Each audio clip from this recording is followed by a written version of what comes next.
ဒီနေ့ပိုးကရုံးပိတ်ရဖြစ်တာအကြောင်းပေါ့နော်မစားရတာလည်းကြာပြီဖြစ်တဲ့နန်းတရဲမုံလေးအိမ်မှာလှုပ်ဆောင်မှာဖြစ်ပါတယ်ဦးနဲ့အတူတူလှုပ်စားကြည့်ရအောင်နော်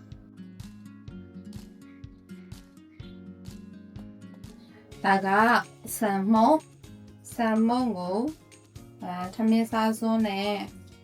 6စွန်းပေါ့နော်6စွန်းလောက်ထည့်မယ်ပြီးရင်တော့ဂျုံမုံ3စွန်းလောက်ထည့်မယ်ဒါမုံနဲ့အရင်ဖြောတာပေါ့နော်မုံနဲ့3စွန်းထည့်မယ်ပြီးလို့ရှိရင်တော့ကောင်းရင်မုံ1စွန်းခွဲလောက်ထည့်လိုက်မယ်ပြီးရင်တော့ဒါက yeast ပေါ့နော် yeast ကို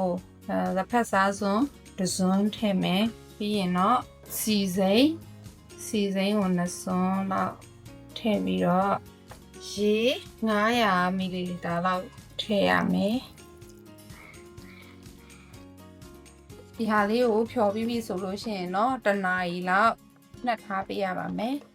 မုံနှစ်လေးဖောက်ထားတော့ပေါ်က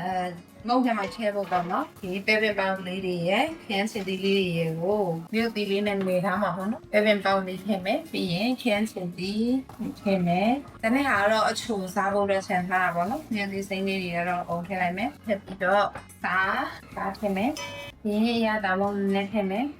ပြီးတော့မဆလာလေးနည်းထည့်ပြီးတော့နေထားလိုက်မယ်မွေးနေပဲမဆလာထည့်ထားတော့အခုမုံနဲ့ဖောက်ထားရပြီဆိုတော့ပိုကဒီထဲကိုစားလေးနည်းနည်းထည့်လိုက်မယ်ပေါ့နော်စားလေးနည်းနည်းထည့်လိုက်မယ်ဆိုရင်တော့စပြီးတော့မုံကြော်လို့ရပါပြီ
Okay.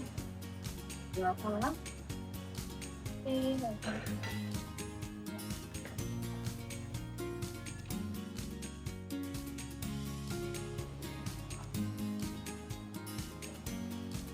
Không